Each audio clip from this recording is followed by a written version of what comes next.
आज हम जानेंगे कि गाय को रोजाना एक रोटी खिलाने से कौन सा फल मिलता है। नमस्कार दोस्तों, आप सभी लोगों का हमारे YouTube चैनल सनातन हरि पर स्वागत है।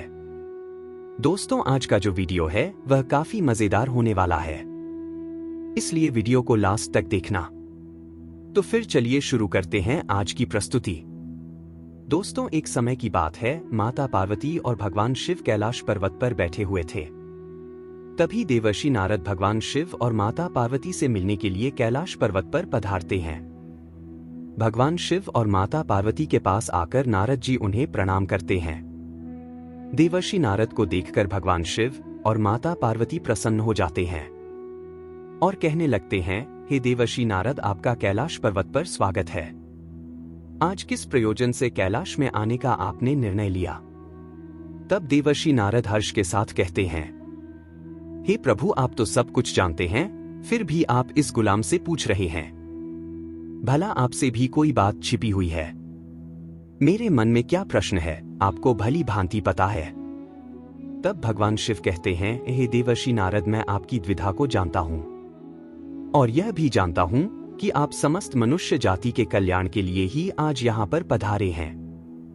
आप निसंकोच होकर पूछे आपके मन में जो भी प्रश्न है। फिर देवर्षि नारद कहते हैं, हे प्रभु, यदि आप चाहते हैं तो मैं आपसे एक प्रश्न पूछने की चेष्टा करता हूं। प्रभु, मैं आज पृथ्वी लोक का भ्रमण कर रहा था तो मैंने बड़ा ही विचित्र दृश्य देखा।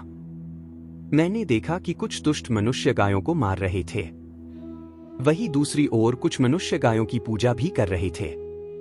तो प्रभु, यह दृश्य देखकर मुझे बड़ी पीड़ा हुई। मनुष्य खुद के स्वार्थ के लिए निष्पाप पशुओं पर अत्याचार क्यों करता है? हे प्रभु, मेरे मन में यह जानने की जिज्ञासा हो रही है कि गाय को रोजाना रोटी खिलाने से और उसकी सेवा करने से कौन सा फल मिलता है, और गाय के किस अंग को छूने से सभी रोग मिट जाते हैं, और जो मनुष्य रोज गाय की पूजा करते हैं उसे क्या फल मिलता है, और जो पापी गायों पर अत्याचार करता है उन्हें कौन सा दंड मिलता है।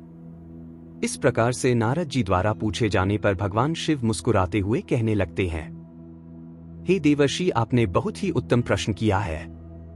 भगवान शिव ने कहा, हे देवर्षि नारद, आपने मनुष्य जाति के लिए बहुत ही महत्वपूर्ण प्रश्न किया है।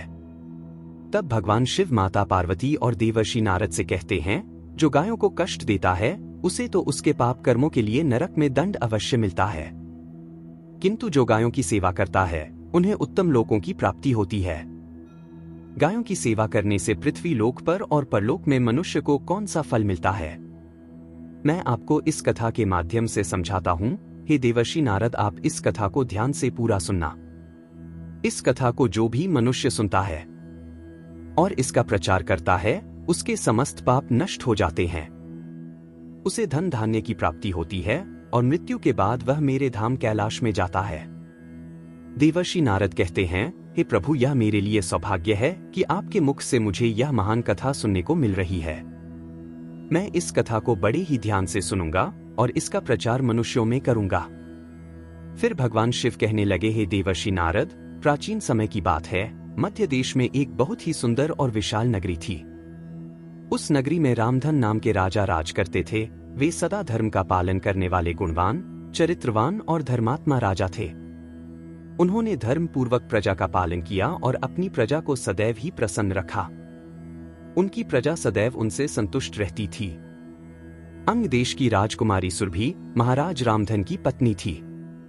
महाराज रामधन और महारानी सुरभि बड़ी ही प्रसन्नता के साथ रहते थे, परंतु अनेक वर्ष बीत जाने के बाद भी महारानी के गर्भ से कोई संतान पैदा नहीं हुआ। तब महाराजा रामधन एकांत में बैठकर सोचने लगे कि मैंने तो कभी कोई पाप नहीं किया और मैंने सदैव ही धर्म के मार्ग पर चलकर ही सभी कार्य किए हैं, फिर मेरे किस दोष के कारण मुझे संतान का सुख नहीं मिल रहा है। इतना सोचकर वे बहुत चिंतित हो गए और फिर उनके मन में एक विचार आया कि इस समस्या का समाधान केवल ऋषि विश्वामित्र ही कर सकते हैं। वे बड़े ही प्रतापी और तेजस्वी महापुरुष हैं। वे ही मेरे इस दोष के बारे में बताएंगे और पुत्र प्राप्ति के लिए कोई ना कोई उपाय जरूर बताएंगे। इतना सोचकर महाराज रामधन अपनी पत्नी सुरभि के साथ ऋषि विश्वामित्र के आश्रम में पहुंच गए। भगवान शिव कहते हैं, हे देवर्षि नारद, रोज की तरह आश्रम में ऋषि विश्वामित्र अपने नित्य कर्म, पूजा पाठ आदि कार्य समाप्त करके अपनी पत्नी अरुंधति के साथ बैठे हुए थे। उसी समय महाराज रामधन अपनी रानी के साथ उनके पास जाते हैं और उनके दर्शन करते हैं। फिर विश्वामित्र ने महाराज रामधन का स्वागत किया और उनकी पत्नी अरुंधति ने महारानी का स्वागत किया और उनका कुशल मंगल पूछते हुए उन्हें आशीर्वाद दिया। फिर विश्वामित्र जी महाराज रामधन से कहने लगे, हे राजन, सब कुशल मंगल तो है ना? आपका और महारानी का आज अचानक मेरी कुटिया में पधारने का क्या प्रयोजन है? किस कारण से एक महान सम्राट को अपना राजपाट छोड़कर इस जंगल में आना पड़ा? फिर राजा रामधन ने कहा, हे ऋषि श्रेष्ठ, मैं आपसे सहायता मांगने के उद्देश्य से आया हूं। कृपया करके आप मेरी सहायता कीजिए, मैं बहुत दुखी हूं। फिर ऋषि विश्वामित्र कहते हैं, हे राजन, आप जैसे महान सम्राट को भला मेरी किस प्रकार की सहायता चाहिए? आप तो स्वयं सभी की रक्षा एवं सहायता करने में सक्षम है।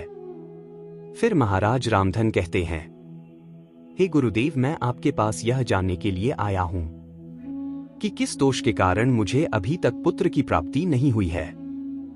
कृपया आप अपनी दिव्य शक्ति से जानकर मुझे मेरा दोष बताइए और उस दोष के निवारण के लिए उपाय भी अवश्य बताइए। पुत्र के बिना मेरा जीवन व्यर्थ हो जाएगा, मुझे मुक्ति भी नहीं मिलेगी। भगवान शिव कहते हैं, हे देवर्षि नारद। तब ऋषि विश्वामित्र कहते हैं, हे राजन, मैं अवश्य ही आपकी सहायता करूंगा।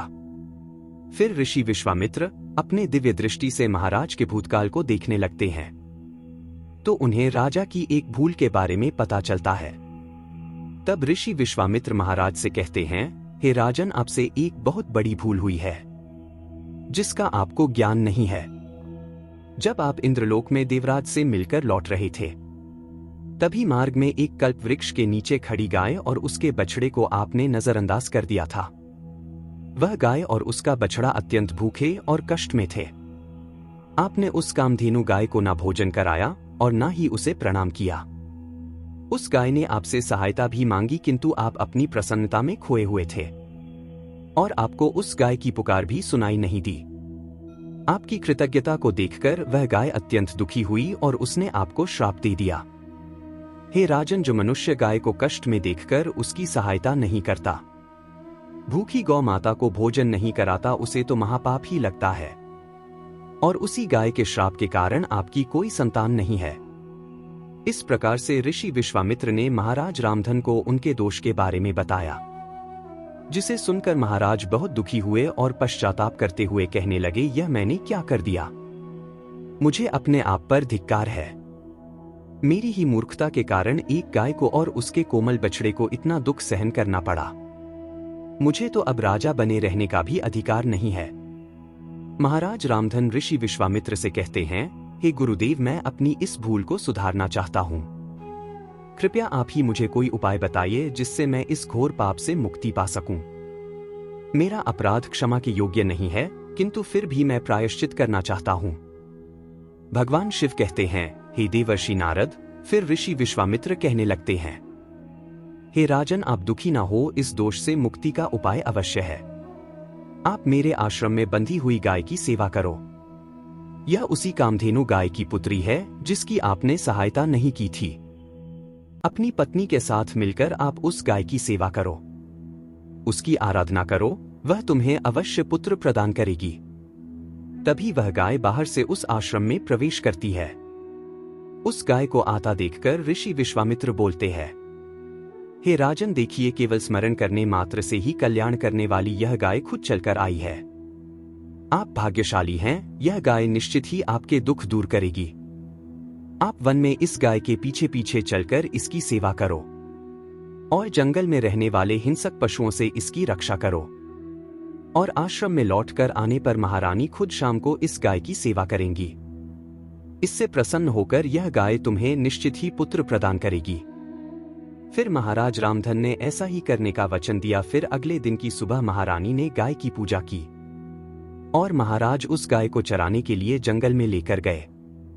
जब वह गाय चलने लगती है तो महाराज उसके पीछे पीछे चलते हैं और इधर उधर से हरी घास लाकर उस गाय को खिलाने लगते और जब वह गाय किसी वृक्ष के नीचे बैठती तो महाराज भी उसके साथ बैठकर विश्राम करने लग जाते। महाराज उस गाय के शरीर से कीड़ों और मच्छरों को हटाते हैं, फिर अपने हाथों से उसके मस्तक को सहलाते हैं। फिर कुछ देर बाद किसी तालाब में ले जाकर उस गाय को स्नान कराते थे। फिर जब शाम हुई तो महाराज उस गाय के साथ आश्रम में लौट आए।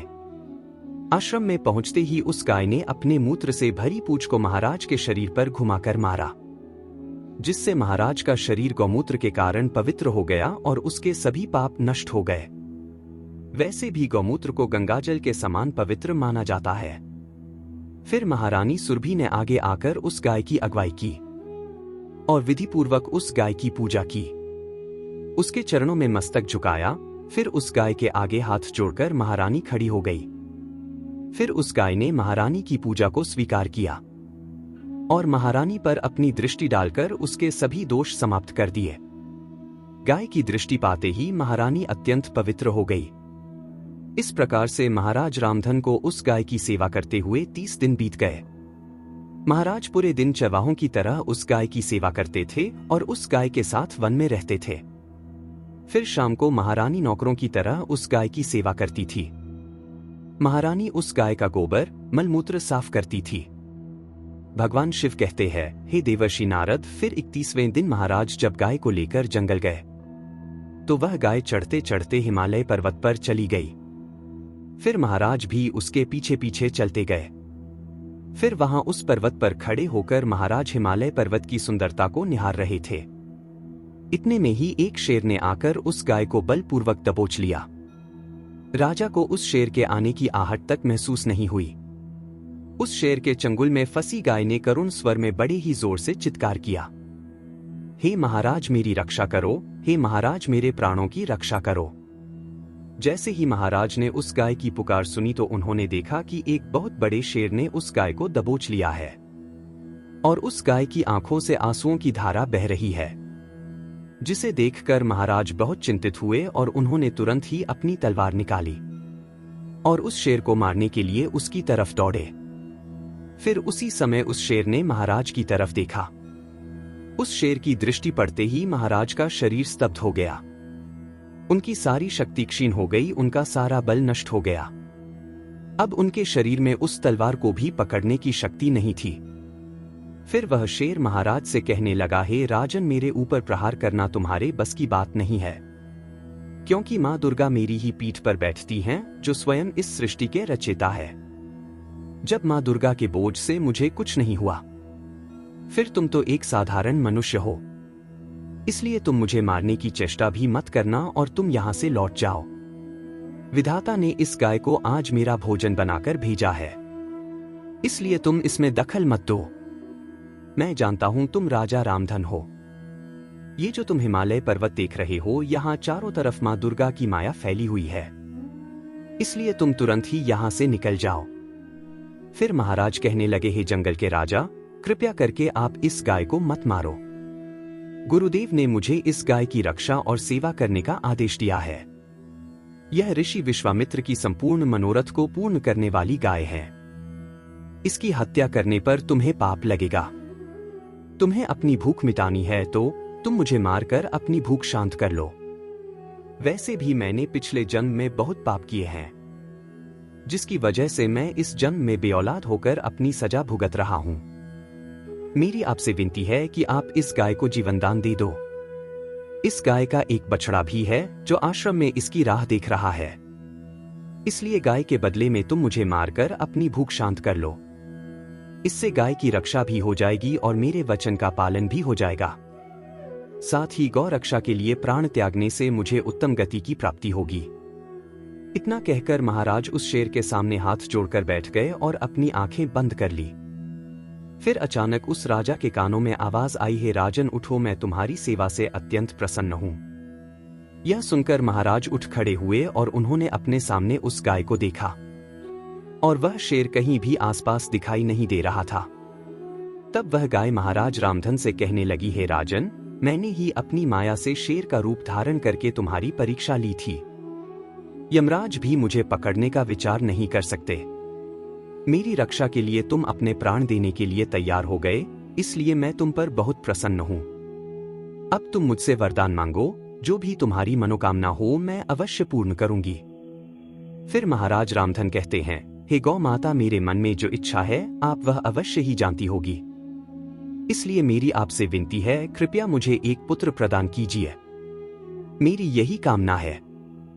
भगवान शिव कहते हैं, हे देवर्षि नारद। फिर उस गाय ने कहा, हे राजन, तुम पत्ते के द्रोण में मेरा दूध लेकर इसका पान करो। इससे तुम्हें अत्यंत बुद्धिमान और गुणवान पुत्र की प्राप्ति होगी। महाराजा रामधन कहने लगे, हे गौ माता, मैं आपके मधुर वचन सुनकर ही तृप्त हो चुका हूं। अब आप मेरे साथ आश्रम चलिए, मैं आपकी पूजा आराधना करूंगा। फिर मेरे अनुष्ठान को पूरा करने के लिए आपके अमृत समान दूध का पान करूंगा। उसके बाद महाराज रामधन उस गाय को लेकर आश्रम चले आए। आश्रम पर पहुंचने पर महारानी सुरभि ने आगे जाकर उस गाय का पूजन किया। फिर उस गाय ने कहा, हे महारानी, आप मेरे सिर को स्पर्श करें। इससे आपको अत्यंत गुणवान, बलवान और विद्वान पुत्र की प्राप्ति होगी। फिर महारानी ने गाय के सिर को स्पर्श किया। फिर महाराज और महारानी ने उस गाय का विधिवत पूजा आराधना की और उसके अमृत के समान दूध को प्रसाद समझकर ग्रहण किया।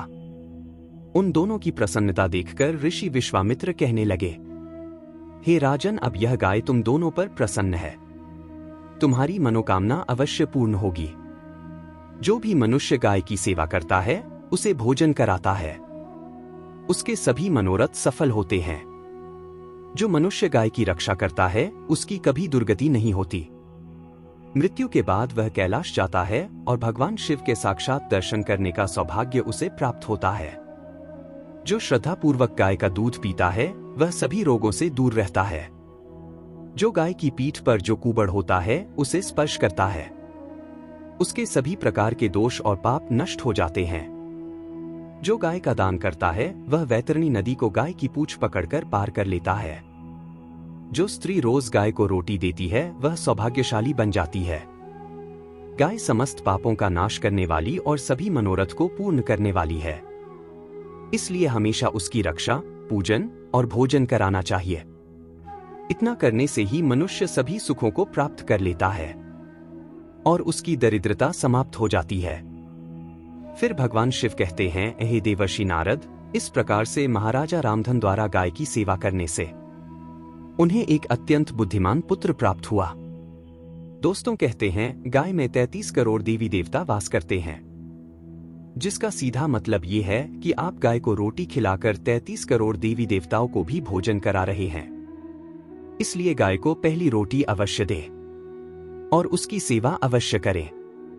आपको यह कथा कैसी लगी कमेंट करके जरूर बताएं।